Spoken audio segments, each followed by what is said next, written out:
Hey, what's going on, y'all? It's your boy E2 Blue coming back at you again. Yes, I'm outside in the backyard. It's a beautiful day. I think summer is starts Friday officially, and I know those of you that are in the Midwest, like in Texas, it's probably already hot as hell out there. Um, Here in the DMV, it's getting hot. It's getting there. We're just hovering around the 80s and stuff like that. But summer officially starts on Friday, and kids are out of school. Crazy because where I live at right now, like when I sit in my backyard like this, there's a swimming racket club directly behind my house. So like it's basically my yard, a fence, a parking lot, and then the swim club. So when I'm upstairs in my bedroom, I can see out the window. I can see the people over there swimming and things of that nature. So all the events that they do over there, I get to see it all summer long. So it's a bittersweet thing. So um, just hearing the kids and everybody screaming and having fun, and it lets you know that it's summertime, y'all.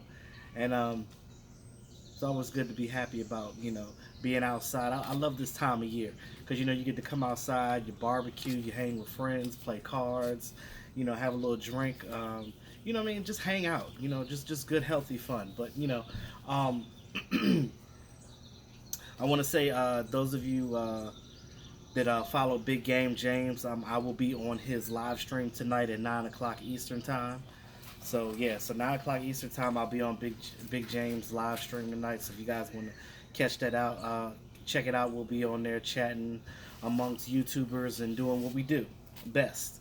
Um, what I wanted to bring to you right now, so is a report that came out today that the Cowboys they released rookie linebacker Justin Phillips, which was an undrafted player out of Oklahoma State. Now, it was a long shot for him to make the team anyway. But again, I always feel bad for those guys that are like on the bubble because you look at it like this: you worked your whole life to try to make it to the NFL. You're an undrafted guy. You get on a team and you're telling your parents and your family members like, "Oh, I'm getting ready to go to training camp with the Cowboys," and all of a sudden, before you even get to training camp, you get released. Now, there's a possibility they could bring him back as a camp body later on if there's any type of injuries in training camp. Excuse me, because the injuries are inevitable. It happens. Ain't nothing you could do about it. You know what I mean? So if there is an injury and he doesn't get picked up by another team, they'll probably bring him back. But again, it's a long shot for him to make this team because you look at the linebackers we have on this team right now. He's not going to unseat those guys, so he would have more than likely would have been a practice squad player anyway. But still bring it to you because it's news. Now, you look at what he did at Oklahoma State. He was a pretty decent linebacker. He had he played almost like a think of like a 3-4 defensive end where they they're like a stand up, basically a linebacker, defensive end type of hybrid like guy. So he rushed the passer, he played in space. So he was a decent player in college, but a lot of times, depending on what program you're in college, doesn't always translate when you get to the NFL. There were reasons why he wasn't drafted, and those are such. Now, again, it just gives you even more juice as an undrafted player to try to play even better and be a better player going forward to try to prove it to these teams that um, you're a good fit for their team. Now, again, NFL is a chance like for you to even make. That's why I say when these players squander their careers and stuff, and they're on drugs or they're you know out here committing crimes and stuff like that, ruining their NFL careers. It's like there's so many people that are wishing and wanting to be in that situation. So you have to be blessed and you have to be humble and be a person that like I'm gonna go out here and I'm gonna work my hardest because this is what I wanted to do my whole life. These guys work their whole life to somehow make it to the NFL. And again, it's not. It's everybody don't go. It's only a select few. There's only 53 players to a team, and even with all the teams that we have in the NFL, you look at um, the roster sizes, and again, when cut down day comes, it's again only the strong will survive. And a lot of times you have to look at it like this: you have to be that person that gets the eye of your coach. So, um, Justin Phillips is gone, so they replaced him with what is this guy's name? Um, Ryan Ryan Urachek. Ryan Urachek. He he was also an undrafted player. He was out of Marshall. Marshall used him. If you guys even know who this guy is, look him up. I looked up some of his stats though. I think he had like 28 career touchdowns for them, 1,600 some odd yards in his collegiate years with Marshall. He was like an offensive weapon, kind of like how the Raiders use their fullbacks, where they use them almost like a hybrid running back, wide receiver type of player, almost like a what they call a web back player or whatever term that you want to use. Everybody's using these different terms nowadays, like, but they all mean the same thing because he's basically like your team's rocket. He's almost like how we use Lucky Whitehead, but not really because Lucky Whitehead wasn't a wide running back. Now, Ryan Urachek, they when he was with Marshall, he had pretty good. Like I said, he was one of their offensive weapons. They used him pretty much a lot of the times. But you know, when you go to the NFL, a lot of teams aren't using fullbacks anymore. I know the Cowboys under Jason Garrett, they love to have their fullback, but the Cowboys already have their fullback with Jameis Olawale, which is kind of a head scratcher to me that they even really signed this guy. But just a little bit about him. Like I said, he was from Marshall. He was a really good player with Marshall. He was an undrafted guy though.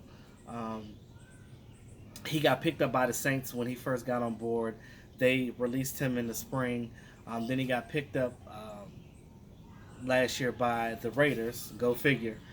He was on the Raiders practice squad for pretty much the whole year because again, um, they had their fullback. They have our Keith Smith. That's who they have.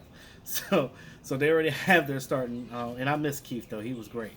Um, but this guy, I think that he's a camp body for sure. Definitely a camp body. He's gonna take a lot of the brunt away from Jameis Olawale because Jameis Olawale, they signed him to a 3-year contract. We already know the Cowboys are only gonna have one fullback on this team, so there's only one fullback. So he's definitely not gonna make the 53-man roster. We can 100% agree with that, unless Jameis gets somehow tears an ACL and doesn't play for the whole year. But let's not wish that on nobody. But Jameis is our guy, and I think that the interesting thing that I think with this guy, he's going to be a camp body. He's going to be a scout team guy. He's going to be a guy that they're going to use for practice, basically to try to mimic players from other teams. That's what they do, and kind of give the defense a different look, which is a great thing.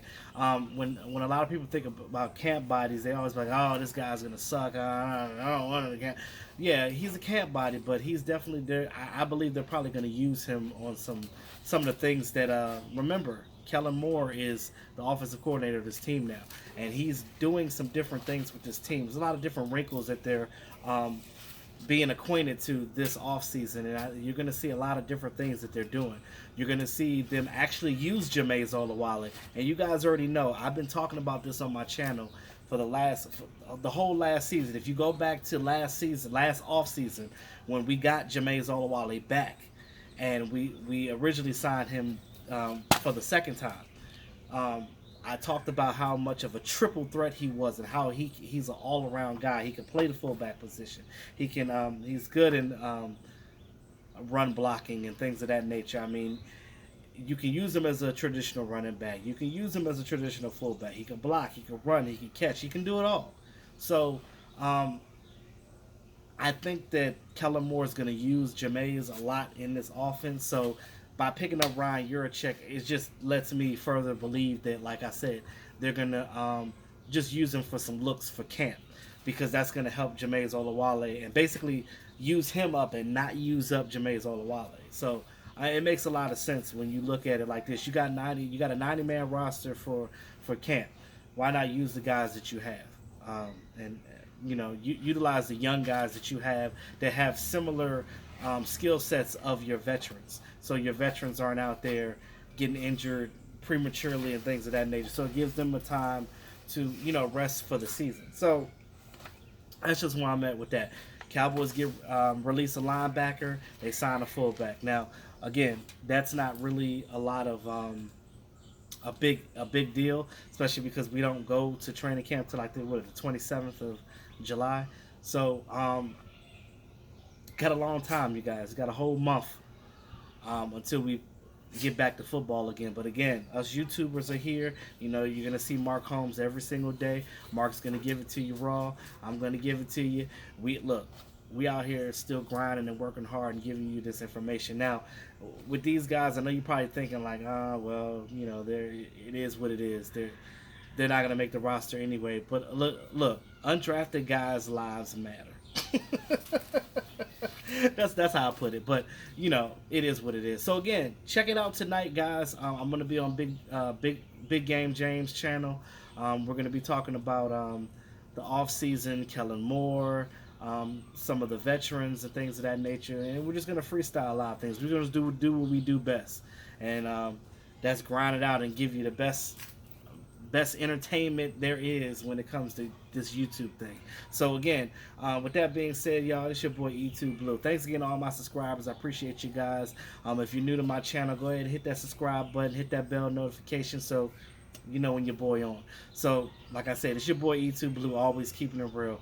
I'll talk to y'all soon. Make sure y'all check out the live stream. And if you don't follow Big Game James, go ahead and subscribe to his channel too. It's your boy E2 Blue, always keeping it real. Talk to y'all later.